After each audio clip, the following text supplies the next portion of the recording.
تو کیا یہ لوگ جنہوں نے کفر اختیار کیا یہ خیال رکھتے ہیں کہ مجھے چھوڑ کر میرے بندوں کو اپنا کارساز بنا لیں؟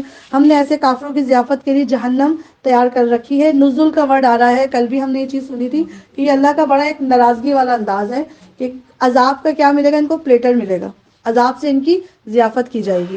اے نبی صلی اللہ علیہ وآلہ وسلم ان سے کہو کیا ہم تمہیں بتائیں کہ اپنے اعمال میں سب سے زیادہ ناکام اور نامراد لوگ کون ہیں؟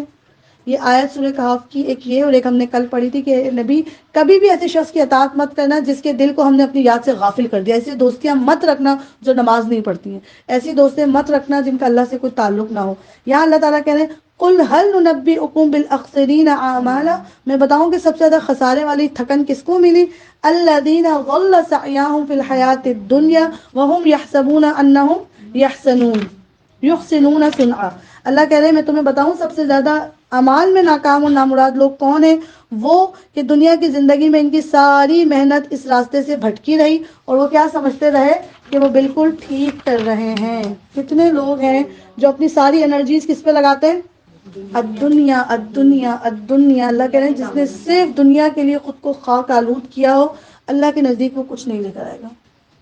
اور دیکھیں دنیا کو لینا یا دنیا کے لیے محنت کرنا یا دنیا کی چاہت کرنا منع نہیں ہے، لیکن ایسی چاہت کہ وہ آخرت پہ غالب آ جائے یہ منع ہے۔ اس کی مثال کیا دی جاتی ہے کہ کشتی نے پانی کے اوپر فلوٹ کرنا ہے، بس پانی اس کے اندر آ جائے گی تو کشتی ختم ہو جائے گی۔ اللہ نے جب ہمیں دعا مانگنا سکھائی تو سکھایا عمرے پہ آؤ، حج پہ آؤ، ایک دیوار آتی ہے اللہ آپ سب کو لے کر جائے رکن یمانی سے لے کر حجر اسود کے بیچ کی دیوار، اسے دیوار مستجع ہی کہا جاتا ہے۔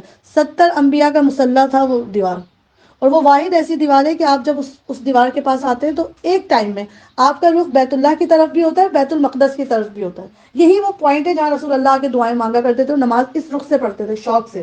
تو جی تو اللہ تعالیٰ نے کہا کہ اس بیچ میں رسول اللہ سے ثابت ہے کہ اللہ کے نبی نے کس دعا کی ہمیں تلقین کی ہے؟ ربنا آتنا فی الدنیا حسنہ، پہلے کیا مانگو؟ جہاں تم نے گزارا کرنا ہے، یہ کوئی اللہ کو پسند نہیں اللہ جیسا تیسا رکھ بس اپنا بنا کے رکھ، نہیں اللہ کام کا رکھ، دنیا کا ساری ضرورتیں جو ہیں وہ میری پوری کر تاکہ پھر میں کیا کر سکوں؟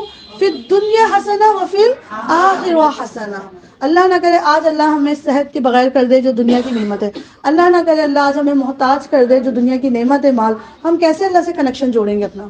لائٹ چلی جائے تو لوگوں سے اچھی نماز نہیں پڑھی جاتی ہے، گرم کپڑوں میں کھجلی ہوتی نماز نہیں پڑھی جاتی۔ تو دنیا کی حسنات مانگو ادیبہ تاکہ تم بہت فوکسڈ ہو کے ہم سے آخرت مانگنے آ جاؤ۔ تو دنیا مانگنا قطعی منع نہیں ہے۔ اللہ نے کہا ہاں لیکن جس کی ساری محنت ڈبل ماسٹرز میں ضائع ہوئی اور جس نے صرف انٹرسٹ کو سچ ثابت کرنے میں محنت کی۔ آج کتنے لوگوں سے ملنا ہوتا ہے وہ ایک ہی کام کر رہے ہیں کسی طرح سے ثابت کر دے بینکنگ جائز ہے، کورسز کے کورسز کر رہے ہیں، وہ لوگ ماسٹرز کے ماسٹرز کر رہے ہیں۔ اسے کہتے ہیں دنیا اتنی عورتیں صرف کھانا اچھا پکانا جانتی ہیں، کورسز پہ کورسز کر رہی ہیں، اللہ کا حق کہاں ہے اس کے اندر؟ تو اللہ کہہ رہے ہیں جس نے اپنی ساری محنت کس پہ ضائع کر دی؟ نہ تمیز حلال کی نہ تمیز حرام کی، اور کیا کر رہے تھے سمجھتے وقت تھکتے وقت کیا کر رہے تھے؟ ہم بالکل ٹھیک کر رہے ہیں، جیسا ڈانس ہم کرتے ہیں، جیسے فلمیں ہماری ہٹ ہوتی ہیں، جیسے ایکٹریسز ہماری چلتی ہیں، یہی وہ لوگ ہیں جو سمجھ رہے ہیں ہم بالکل ٹھیک کر رہے ہیں۔ مجھے وہ وقت یاد ہے کہ جب عمران خان کے زمانے میں بھی ریسنٹلی گزرا اس کا وقت، اس نے انڈین فلمیں بین کر دی تھی، ایسا ہی ہوا تھا، کتنے خوش ہوئے تھے سب لوگ، شکر ہے انڈین ڈرامے بینڈ، انڈین فلمز ہمارے یہاں پر نہیں لگی۔ پھر اس نے دوسرا کام کیا کیا؟ پاکستانیوں کو اتنا ننگا کر دیا کہ انہیں انڈین یاد ہی نہیں آئے، پھر آئے تھے ہماری فلموں میں آئٹم سانگس۔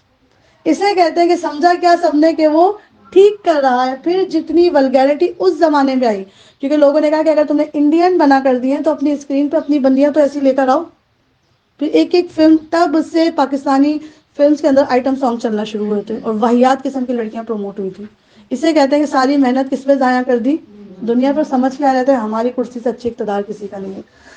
یہ وہ لوگ ہیں جنہوں نے اپنے رب کی آیات کو ماننے سے انکار کیا اور اس کے حضور پیشی کا یقین نہ کیا، اس لیے ان کے سارے اعمال ضائع ہو گئے۔ قیامت کے روز ہم انہیں کوئی وزن نہ دیں گے، ان کی جزا جہنم ہے اس کفر کے بدلے جو انہوں نے کیا اور اس مذاق کی پاداش میں جو وہ میری آیات اور میرے رسولوں کے ساتھ کرتے رہے۔ البتہ وہ لوگ جو ایمان لائے اور جنہوں نے نیک اعمال کیے ان کے لیے میزبانی کے لیے فردوس کے باغ ہوں گے جن میں وہ ہمیشہ رہیں گے اور کبھی اس جگہ سے نکل کر کہیں جانے کا ان کا جی ہی نہ چاہے گا۔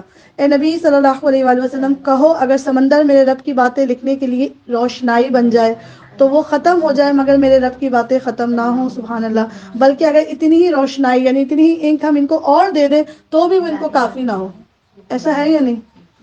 اللہ کی باتیں لکھنے، آج یہ صرف 30 پارے ہیں اور گنتی نہیں ہے کتنی تفسیر لکھی گئی ہیں، کتنی جلدیں لکھی گئی ہیں، اور قیامت تک اس کو ڈسکس کیا جاتا رہے گا۔ صرف 30 پاروں کو آج تک کوئی پوری طرح سے پڑھتے نہیں کھول سکا، انک تھک گئی۔ امام نووی جیسے امام آ کے چلے گئے، امام بخاری جیسے امام آ کے چلے گئے، امام ابو حنیفہ جیسے جو ہے نا جید آ کے چلے گئے، اتنی میں اس دن نام ابھی بھی بھول گئی، اشرف علی تھانوی صاحب کس کا تھا کہ جن سے انہوں نے پوچھا کہ آپ نے 200 سے زیادہ کتابیں لکھی حضرت، ہم 200 پڑھ نہیں سکتے۔ تو انہوں نے کہا تھا اس شخص کو کہ تم نے ابھی وقت کا نا طول دیکھا ہے، لینتھ دیکھی، اس کا عرض نہیں دیکھا، تم نے اس وقت کی چوڑ نہیں دیکھی۔ تو ہم جتنی کتابیں پڑھ نہیں سکتے نا، میں خاطر 200 میں کم کہہ رہی ہوں، کافی ساری انہوں نے کتابیں لکھی۔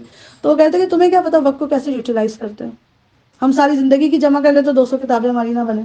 وہ لکھ کر چلے گئے۔ تو اللہ تعالیٰ کہہ رہے ہیں کہ اتنا کچھ بھی لکھ لو کہ 7 سمندر جو ہے انک بن کے تمہارے دوات میں آ جائیں، لیکن اتنی ہی اور بھی آ جائیں، تب بھی اللہ کی باتیں ختم ہونے والی نہیں ہے۔ سبحان اللہ۔ اے نبی صلی اللہ علیہ وآلہ وسلم، کہو میں تو ایک انسان ہوں تم ہی جیسا، میری طرف وحی کی جاتی ہے، قل انما انا بشر مثلکم، میں انسان ہوں کس جیسا؟ فزیکل ساری نیڈز رسول اللہ کی ایک انسان جیسی تھی، ہاں لیکن ان کے دل میں اللہ تعالیٰ نے حق کا نور بھر دیا تھا، تو بیک وقت وہ نوری بھی تھے، بشری بھی تھے، اندر نور تھا، باہر بشری تقاضے موجود تھے۔ تمہارا خدا بس ایک ہی خدا ہے، پس جو کوئی اپنے رب کی ملاقات کا امیدوار ہو اسے چاہیے کہ نیک عمل کرے اور بندگی میں اپنے رب کے ساتھ کسی کو شریک نہ کرے۔ یہ ہماری سورہ کہف یہاں تک الحمدللہ کمپلیٹ ہو گئی ہے۔